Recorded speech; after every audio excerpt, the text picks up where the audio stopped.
Pollution की बात हो रही थी, तो जितना ज़्यादा ये इंडस्ट्री फैलेगी उसके साथ ग्लोबल वार्मिंग भी एक बड़ा चैलेंज है। जब इलेक्ट्रिसिटी कंज्यूम करेंगे कस्टमर तो जाहिर सी बात है एसी चलेगा तो ग्लोबल वार्मिंग की एक बात हो रही है, उसमें ये कहाँ पे स्टैंड करेगा? आज देखा जाए कि आप 25 साल पहले देखो air conditioning was a unique thing, लेकिन अभी air conditioning is a part of our life. आज वो अभी क्या एक लग्जरी नहीं रहा, it's a part of necessity. आज अभी आप ये हॉल में आप एग्जीबिशन में आए हो, यहाँ पे पूरा सेंट्रल एयर कंडीशनिंग सिस्टम्स पे ही ये हॉल चल रहा है। So it's a part of life now.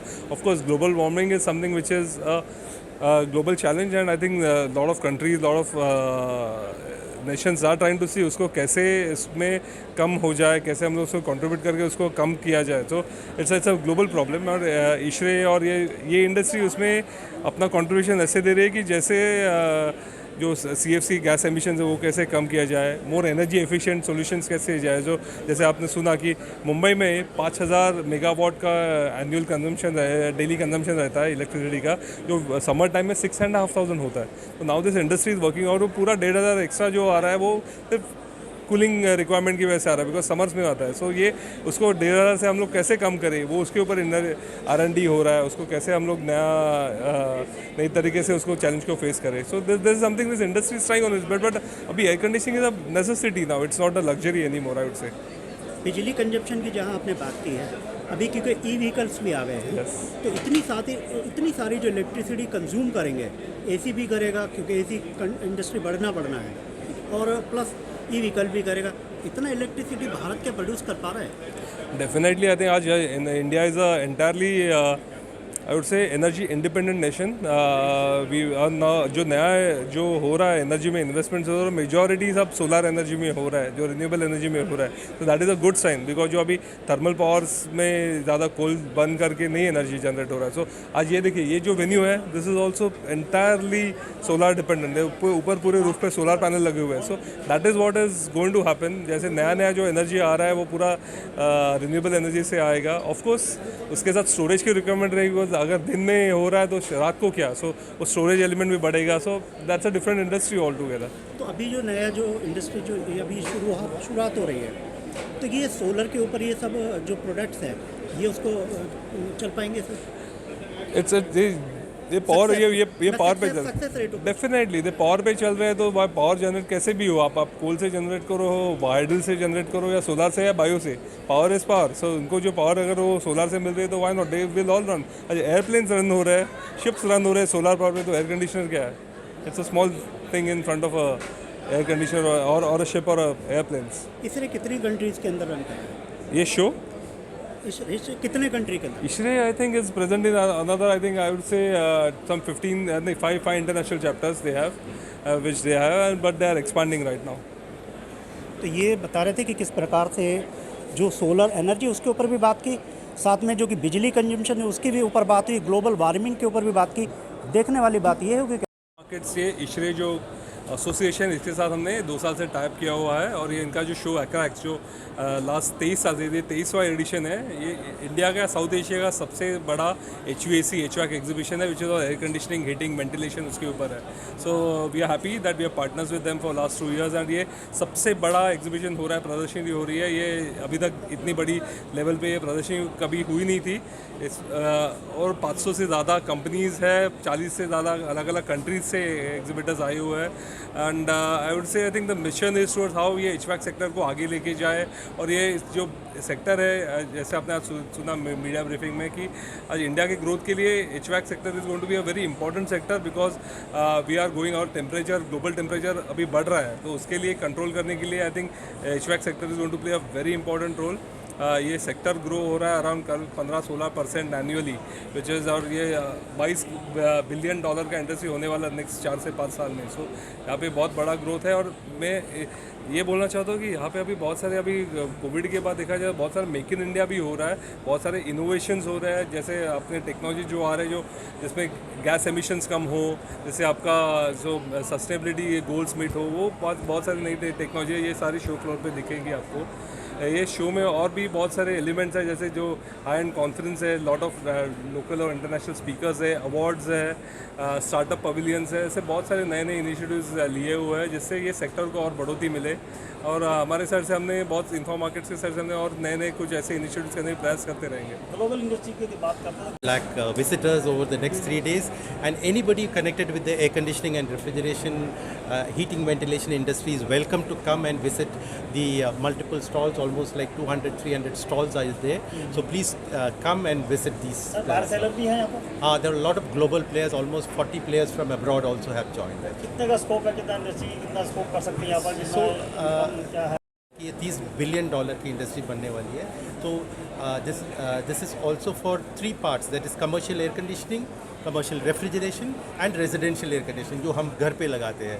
सो इसमें सब अभी जो 3 बिलियन डॉलर्स रेजिडेंशियल है और बैलेंस कमर्शियल एयर कंडीशनिंग और कमर्शियल रेफ्रिजरेशन की है। ये हमारी सोसाइटी है जिसके बारे में आपको योगेश जी और अनूप जी ज़्यादा बताएंगे। Indian society of heating, refrigerating and air conditioning engineers, इससे हम बोलते हैं। इस सोसाइटी का एक प्रीमियर शो है जो हम हर एक साल करते हैं। कोविड की वजह से ऑफ कोर्स अनफॉर्चुनेट इंसिडेंट थी। दिल्ली में एनसीआर में ये शो हर एक 3 साल में आता है, क्योंकि हम ये शो रोटेट होता है देश के अलग भागों में, दिल्ली, बेंगलोर और मुंबई, इन जगह होगा हर एक साल। तो दिल्ली का नंबर लास्ट ईयर आना था, बट बिकॉज ऑफ कोविड हम नहीं कर पाए। तो ये 2020 में लास्ट शो हुआ था, ये 2024 में शो उसके बाद का शो है। और हम क्या देख रहे हैं अपनी इंडस्ट्री में, जो हम उसको एक्चुअली ऐसी इंडस्ट्री बोलते हैं, heating, ventilation and air conditioning industry बोलते हैं। पोस्ट कोविड के बाद में हम एक बहुत ज़बरदस्त इसमें एक रिसर्जेंस देख रहे हैं। इंडस्ट्री मतलब बहुत तेज़ी से ग्रो कर रही है, एंड उसके और भी कारण हैं। आत्मनिर्भर भारत कोशिश कर रहे हैं कि भारत को हम एक अंतर्राष्ट्रीय मैन्युफैक्चरिंग हब बनाएं, बहुत चीज़ें हैं, तो बड़ी ज़बरदस्त ग्रोथ हो रही है। इसलिए ये जो एग्जीबिशन है, ये हमारी सोसाइटी का 23वां एडिशन है, और इस एग्जीबिशन में हम कम से कम 35-40% ग्रोथ देख रहे हैं पिछले 2020 के शो में। तो बहुत ही अच्छी बात है। आप देख रहे हैं कि सारे स्टॉल्स भरे हुए हैं। अब 5 हॉल भी है इस बार हमने। ये हमारा शो इस सोसाइटी का बिगेस्ट, सबसे बड़ा शो होगा अपनी हिस्ट्री में, और हमारे पास कोई जगह खाली नहीं है, फुल्ली ऑक्यूपाइड है, और बहुत अच्छी क्वालिटी के हमारे पास विजिटर्स भी आ रहे हैं। तो हम अभी शो आज पहला दिन है शो का। हम उम्मीद करते हैं कि जो 3 दिन का शो होगा बहुत ही ज़बरदस्त आलीशान शो होगा, और इससे न खाली हमारी सोसाइटी को, बट पब्लिक को और अपनी जो सरकार है सबको बहुत बड़ा फायदा होगा। What we do is more on the sharing, learning. We have students and women and we also do the students. Basic our aim and objective is dissemination of knowledge and uplifting the industry, the overall HVAC industry. Now we are not looking at HVAC industry, but we are looking at present here for 25 years, and we have been participating in Acrex for the last 22 years. Acrex has been here for 23 years, and we have been participating for 22 years actually. I think India is transforming. मोटो देखिए, it is powering global supply chain. Global supply chain मतलब पूरे जो world है वो अब हिंदुस्तान की तरफ देख रहा है कि हमें प्रोडक्ट यहाँ से सोर्स करना है, and that is what you will see all across in all the stalls. That is what they are doing. कि हम प्रीटी मच आप जब घूमेंगे तो हर स्टॉल वाला कह रहा है कि मैं ये चीज़ एक्सपोर्ट कर रहा हूँ, ये चीज़ एक्सपोर्ट कर रहा हूँ। So that is what is the strength. Thank you so much. Indian air conditioning and refrigeration industry currently at around $9 billion, out of which $3 billion is on the residential ACs which we use at home, the split air conditioners. That's the $3 billion. Then there is the commercial refrigeration, there is some piece to that, and the commercial air conditioning for buildings. जो हमारे current president हैं, इन्होंने आपको इशरे का, government connect, industry connect, decarbonisation के बारे में बताया। मैं थोड़ा बता दूं कि इशरे जो हमारी ये स्थापित हुई थी 1981 में, तो आज हम 43 साल 43 इयर्स ओल्ड हैं और ये इंस्टॉल हुई थी दिल्ली में। 4 एयर कंडीशनिंग इंडस्ट्री के स्टॉलवर्ड्स इकट्ठे हुए और उन्होंने कहा कि हमें हमारी इंडस्ट्री को एक सोसाइटी देनी चाहिए, और तब 4 लोग थे और आज हम 40,000 लोग। And this is a society of only no corporates, it is an individual member, मतलब बंदा खुद मेंबर बनता है। कंपनी में भी जो बंदे हैं वो इंडिविजुअल मेंबर्स हैं, कोई कंपनीज नहीं मेंबर बनाती कि भाई मैंने 100 मेंबर बना लिए 50 मेंबर। आज हमारा पूरे हिंदुस्तान में हमारा footprint, we have chapters in 53 cities of India, मतलब 53 शहर। आप हिंदुस्तान में शहर का नाम लीजिए और वहाँ इशरे हैं। और अब हम आए, जो हम इसका इशरे का फुल फॉर्म है Indian society of heating, ventilating and air conditioning engineers, वो आई को हम इंटरनेशनल ले जा रहे हैं। अब हमने दुबई में चैप्टर खोल लिया, हमने दोहा में चैप्टर खोल लिया, हमने बहरीन में चैप्टर खोल लिया, हमारे को सऊदी अरेबिया से रिक्वेस्ट आ रही है चैप्टर खोलने की, हमने नेपाल में चैप्टर खोल लिया, हमने बांग्लादेश में चैप्टर खोल लिया, श्रीलंका, आज बात हुई श्रीलंका के बहुत सीनियर कंसल्टेंट से, वो कह रहे हैं आप हमारे लिए श्रीलंका में आइए। सो इशरे is going global also. That's all I'll have to say for this. Anything else? shows how Make in India अभी आजकल चल रही है हमारी जो बिल्डिंग कोड है, Indian national building code. National building code का जो एयर कंडीशनिंग का जो गवर्नमेंट बिल्डिंग में एयर कंडीशनिंग लगते हैं, एयर कंडीशनिंग का जो स्पेसिफिकेशन चैप्टर है वो इशरे को दिया गया है। हमने एक कमेटी बनाई है जो वो चैप्टर लिख रही है उनके। प्राइम मिनिस्टर ने जो हमारा एक कोड है ECBC, जिसको प्राइम मिनिस्टर ऑफिस ने कहा कि ये code is all about, because there are quite a few non-issue members, but as a president I need to brief the audience here that what issue is all about. So issue is a 43-year-old country also. Issue has a footprint spread across India. We have now 53 locations spread all over India and 5 locations overseas. 58 locations, that's a big number for any society in the environment. And we have spread any city or any smallest of the town. Sri Lanka, that's the plan. So now we are doing basically like ISHRE, we deal with learning and skill development, sharing the knowledge. We also give networking, give opportunities like exhibitions and seminar workshops.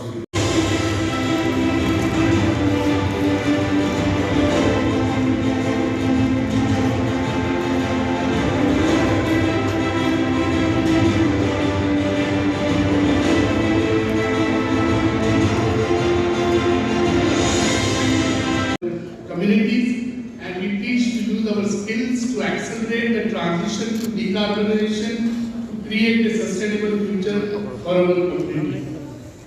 You agree? Thank you, sir. Thank you so much. सभी countries के सामने फिर से प्रण लिया है, तो वही एक मिशन में हमने भी, हमारा एक task force mister Pankaj Dharkar है जो हमारे साथ में है, और नेशनल टास्क फोर्स के प्रेसिडेंट है, तो उनके साथ में हमने प्रण लिया। हमने 2 काम किए हैं जो वो पंकज धारकर जी दिखाएंगे। वो एक आप देख रहे हैं, ये बैच है जो एम्बेसडर का, उसके बारे में भी पंकज धारकर जी बोलेंगे, और ये हमने एक बुक लॉन्च किया है, इसके बारे में भी पंकज धारकर जी बोलेंगे। बट इशरे के बारे में मैंने आपको सबको बताया है। तो ये डिकार्बनाइजेशन एज अ टास्क हम ये देश के साथ में, हमारे प्रधानमंत्री के साथ में, सभी एसोसिएट सोसाइटी के साथ, गवर्नमेंट के साथ, इंडस्ट्री के साथ, हम ये मिशन, ये रेस है, हमारे पास ऑप्शन नहीं है 2070 के। हम ये नहीं करेंगे तो क्या होगा? 1.5 डिग्री से ज़्यादा तापमान हुआ, सिंपल भाषा में मैं समझाऊँ तो क्या होगा? सब ग्लेशियर्स पिघल जाएंगे, पानी का लेवल बढ़ेगा।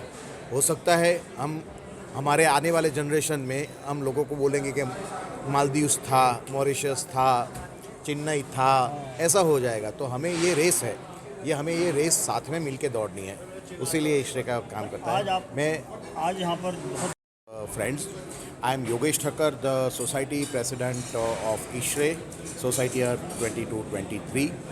ISHRE is Indian Society for Heating, Refrigerating, Air Conditioning Engineers. It's a 42-year-old society, and we work towards spreading education, learning, and uplifting our HVAC and our industry and the built environment industry. We are spread across India, 53 locations, 5 locations abroad, Dubai, Doha, Bahrain, Bangladesh and Nepal.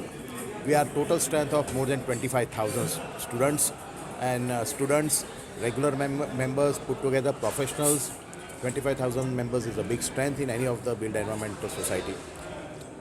So this year when we were looking at decarbonization, moving towards the net zero goal of our Prime Minister, हमारे जो प्रधानमंत्री नरेंद्र मोदी जी, इसमें कोई भी शक नहीं कि इसको यदि करना है तो एयर कंडीशनिंग इंडस्ट्री यदि अवेयर न हो जाए और लोग भी ना अवेयर हो तो ये बहुत बड़ा इंडस्ट्री तो ठीक है जी कंपटीशन। हमारा जो प्रयास रहेगा आने वाले सालों में, पहले तो मैं ये बता देना चाहूँगा कि हमारा कंट्री जो जिस तरह से ग्रोथ ट्रैक पे गया है और हम ये बोला जा रहा है कि 70% इंडिया अगले दशक में बनने वाला है, और जिस तरह से प्राइम मिनिस्टर का विजन है, ग्रोथ तो होना ही है। जो ग्रोथ होती है उसके साथ बिल्डिंग बनना है तो आज एयर कंडीशनिंग कोई लग्जरी नहीं रह गई। आज से 20 साल पहले शायद एक मिडिल क्लास फैमिली में एक रूम में एक शायद विंडो एसी या स्प्लिट यूनिट होता था। वहाँ से आज ये कंडीशन है कि हर घर में हर कमरे में एसी हो रहा है। अपर मिडिल क्लास के तो घरों में आप देखेंगे कि किचन की एसी हो रही है, और रिच है तो उसका टॉयलेट भी एयर कंडीशनिंग हो रहा है। तो air conditioning is no more luxury. उसके साथ में सारे से जो हमारे प्रोडक्शन सेगमेंट है, और कई जगह एयर कंडीशनिंग नेसेसिटी है, फार्मा इंडस्ट्री है, डायमंड इंडस्ट्री है, बहुत सारी इंडस्ट्रीज़ में बिना एयर कंडीशनिंग के कुछ नहीं हो सकता है। और जो हमारी इंडस्ट्री का ग्रोथ रेट है, कई कंपनीज़ का ग्रोथ पिछले 4 सालों में 40% से ज़्यादा गया है, और मेक इन इंडिया की वजह से बहुत सारी इंडस्ट्रीज़ इसमें आ रही है। और जो चाइना के ऊपर हम डिपेंडेंसी बंद करना चाहते थे, उसके भी प्रयास से काफ़ी इन्वेस्टमेंट आ रहा है।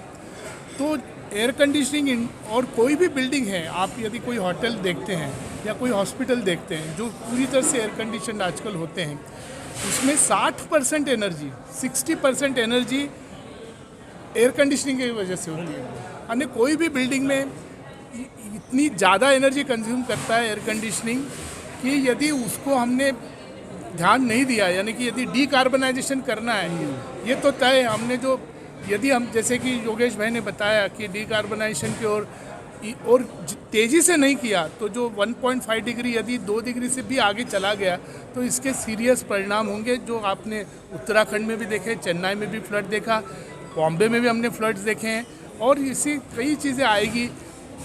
परसों के लास्ट वीक में कैलिफोर्निया जैसे जगह पे रिवर जैसा फिनोमिना आया, मीन्स इतना पानी गिरा कि रिवर जैसा फिनोमिना, स्काई रिवर जैसा फिनोमिना। बिजनेस एज यूजुअल चलते रहे तो एंड ऑफ द सेंचुरी हमारे जो धरती का टेम्परेचर है वो 5-6 डिग्री गर्म हो जाएगा, विच मतलब विल बी अनबियरेबल। और आज जितनी हम कोशिश कर रहे हैं उसके बावजूद भी वो हम जो 1.5% का टारगेट है, हो सकता है वहाँ तक नहीं पहुँच पाए। तो बहुत बड़ा चैलेंज है ये, और आज हम लगेंगे इस चैलेंज को कुछ करने में, तभी पॉसिबल होगा, नहीं तो पॉसिबल नहीं। इंडस्ट्री ग्रोथ किस तरीके से करेंगे? पढ़नी इस पे फिर इंडस्ट्री की ग्रोथ और एक्सेस हो, इंडस्ट्री ग्रोथ भी करनी है, वो भी जरूरी है। हमारे देश की, हमारी देश की समस्या ये है कि हम एक डेवलपिंग इकोनॉमी है, हमें डेवलप्ड इकोनॉमी बनना है, छोटे टाइम में बनना है। मोदी जी ने 2047 का टारगेट दिया है, और उसके लिए of course you have to invest in development. Development में इन्वेस्टमेंट का मतलब क्या? कार्बनाइजेशन। तो हमारे लिए बहुत बड़ा चैलेंज है, इसीलिए हमें मतलब सब तन मन धन से इसमें लगना है। और जहाँ एक तरफ ग्लोबली वार्मिंग की बात की जा रही है, एनर्जी सेविंग की बात की जा रही है, वहीं दूसरी तरफ बिजनेस को भी आगे बढ़ाना और मोदी जी का जो सपना है उसको भी पूरा कर रही है। दोनों कैसे होंगे, आइए इस विषय में जानते हैं हमसे, आपका पूरे परिचय के साथ में। मेरा नाम सुशील चौधरी है। मैं प्रोफेशनली मैं एक मैन्युफैक्चरर हूँ। हमारी नोएडा में फैक्ट्री है जिसमें हम जो एयर कंडीशनिंग और वेंटिलेशन में जितने भी फैंस लगते हैं वो बनाते हैं हम। और ISHRE से मेरा नाता बहुत पुराना है। 25-30 साल पुराना नाता है इशरे से। मैं जो हमारी सोसाइटी है इशरे, मैं इस सोसाइटी का प्रेसिडेंट था 10 साल पहले। आज भी मैं बहुत एक्टिवली इन्वॉल्व हूँ। बाद में टेक्निकल कमेटी थी, उसका मैं चेयरमैन था। एडवोकेसी कमेटी थी, उसका मैं चेयर था। और आज जो एग्जीबिशन देख रहे हैं यहाँ आप, एक्रेस इंडिया 2024, इसकी जो ऑर्गेनाइजिंग कमेटी है उसका मैं चेयरमैन हूँ। ग्लोबल वार्मिंग पे और बिजनेस कैसे ग्रो करें, क्योंकि ना तो बिजनेस इंडस्ट्रीज को रोक सकते हैं और ग्लोबल वार्मिंग को कैसे कंट्रोल करेंगे, इसमें क्या आप इस दिशा में करें? बिजनेस ग्रो करेगा, बिजनेस को ग्रो करना है, बिकॉज बिजनेस को ग्रो किए बिना हमारा डेवलपमेंट नहीं हो सकता। तो वो तो दीवन है, वो तो हमें करना ही है। अब हमें ये देखना है कि उस डेवलपमेंट के साथ साथ हम ग्लोबल वार्मिंग को कैसे भी कंट्रोल करें। सबसे बड़ी समस्या वो है। उसके यही तरीके हैं जैसे आज बताया गया कॉन्क्लेव में कि एक तो आप जो आपकी एनर्जी एफिशिएंसी है वो बढ़ाइए, जो प्रदूषक जो हमारे पदार्थ हैं जैसे हम फॉसिल फ्यूल है उन पर अपनी डिपेंडेंस कम करिए, जो रिन्यूएबल सोर्सेज हैं आपके, सोलर है, विंड है, पावर, इन पे जाइए। ये तरीके हैं बेसिकली। जो कंपनीज हैं क्या चैलेंज है, आसान काम नहीं होगा, मैं बोल रहा हूँ। रिसर्च चल रही है वो किस दिशा में काम कर रही है? जो एसी बनाने वाली कंपनी है, बताया जाता है कि जो फ्यूल जो एनर्जी कंजप्शन है वो सबसे ज़्यादा कंजम्पशन जो है वो एसी के उसमें हो रहा है। सही बोल रहे हैं कि जो पूरी जो हमारी एनर्जी कंजम्पशन है उसका 35 से 40% जो हिस्सा है वो बिल्डिंग इंडस्ट्री का है, और वो भी HVAC का, हीटिंग वेंटिलेशन का। उसमें कोई डाउट नहीं है। इसीलिए तो हम सबसे ज़्यादा फोकस HVAC पे है कि यदि किसी चीज़ की हमें एफिशिएंसी बढ़ानी है, सबसे पहले हमारा फोकस HVAC पे होना चाहिए, क्योंकि उसका सबसे बड़ा हिस्सा है एनर्जी कंजर्वेशन में। तो क्या इस दिशा में क्या कदम उठाया जा रहा है, क्या कर रहे हैं? बहुत कदम उठाए जा रहे हैं। जैसे आप देखेंगे, जैसे आई थिंक आज हमारे यहाँ स्पीकर थे, उन्होंने बताया जैसे आज से जो 5 साल पहले 5 स्टार AC होता था, 5 साल पहले, आज वो हार्डली 3 या 2 स्टार है, क्योंकि हमारे एफिशिएंसी के लेवल धीरे धीरे बढ़ रहे हैं। तो जो 5 स्टार का AC था, जो 5 साल पुराने जो स्टैंडर्ड को मीट करता था, आज हमारे जो नया स्टैंडर्ड उसको नहीं मीट कर सकता। तो एक तो सबसे पहली चीज़ तो यही है कि हम कैसे एनर्जी एफिशिएंसी को बढ़ाएं हर एक अपने अप्लायंस की, तो चाहे वो AC हो, चाहे अपना रेफ्रिजरेटर हो, चाहे पंखा हो, कुछ भी हो। सबसे पहली चीज़ है कि उसकी एफिशिएंसी बढ़ाएं। दूसरी चीज़, जैसे ग्लोबल वार्मिंग का बताया, हम पहले फ्री ऑन गैस यूज़ करते थे, जो कि ग्लोबल वार्मिंग पोटेंशियल बहुत ज़्यादा होता था। आज हम we are moved away from that. आज एक हमारी यहाँ कॉन्फ्रेंस हो रही है यहाँ, वो बताएंगे कि इंडिया में जो नेचुरल रेफ्रिजरेंट्स हैं, अमोनिया है, कार्बन डाइऑक्साइड है, नेचुरल रेफ्रिजरेंट्स हैं, इनका यूज़ कैसे सक्सेसफुल हुआ है उसके बारे में कॉन्फ्रेंस है। तो ये भी है कि जो पोल्यूटिंग जो रेफ्रिजरेंट्स हैं उससे हम दूर जा रहे हैं, और जो नेचुरली मतलब जो बिनाइन रेफ्रिजरेंट्स हैं उनको हम। तो ये तो बता रहे थे कि किस प्रकार से जो कुदरती जो हमें कुदरत ने एक चीज़ दी है उसका इस्तेमाल करके हम ग्लोबल वार्मिंग से भी बच सकते हैं, प्लस जो इलेक्ट्रिसिटी जो कंजप्शन है या ग्लोबल वार्मिंग की जितनी भी चीज़ें हैं उनसे किस तरीके से बचने के लिए कंपनियां एक मिला जुला एक प्रयास कर रही है। देखने वाली बात है क्योंकि आने वाले समय में किस प्रकार से वो इस मिशन में कामयाब होते हैं। नोएडा उत्तर प्रदेश से कैमरा पर्सन सहयोगी के साथ मैं अजीत कुमार।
अगर आप स्प्रे लगाओगे और ये लगाओगे तो हेवी ड्यूटी।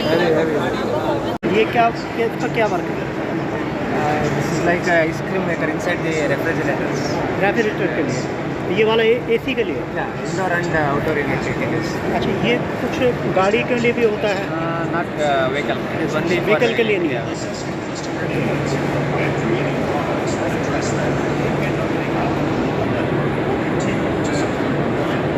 ये कब से स्टार्ट किया आप लोगों ने? 2019। ब्रिजेश शर्मा। ब्रिजेश जी, आप किस चीज़ में डील करते हैं? एक्चुअली हम AC एंड रेफ्रिजरेशन टूल्स बनाते हैं। क्या चीज़ आप स्पेसिफिक क्या चीज़ बनाते हैं? क्या कंपोनेंट है आपका? एक तो ट्यूब कटर्स हो जाते हैं हमारे, अच्छा। ट्यूब कटर्स होते हैं हमारे 28 mm तक। कॉपर पाइप होते हैं ना, उनको काटने के लिए यूज़ होते हैं। अच्छा, ये उनको काटने के लिए होते हैं, क्योंकि वो थोड़े सेंसिटिव भी होते हैं, थोड़ा नाजुक होते हैं। मैलेबल पाइप जितने भी हैं, सॉफ्ट वाइब्रेशन चार्जिंग होस, कई नाम से 25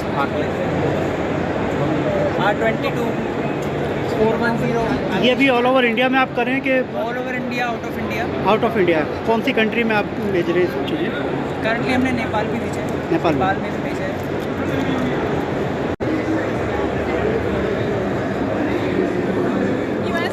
हाँ, okay, thank you. Very good name. My name Ajit Kumar. Okay. Very good name. Christina. Christina. Okay.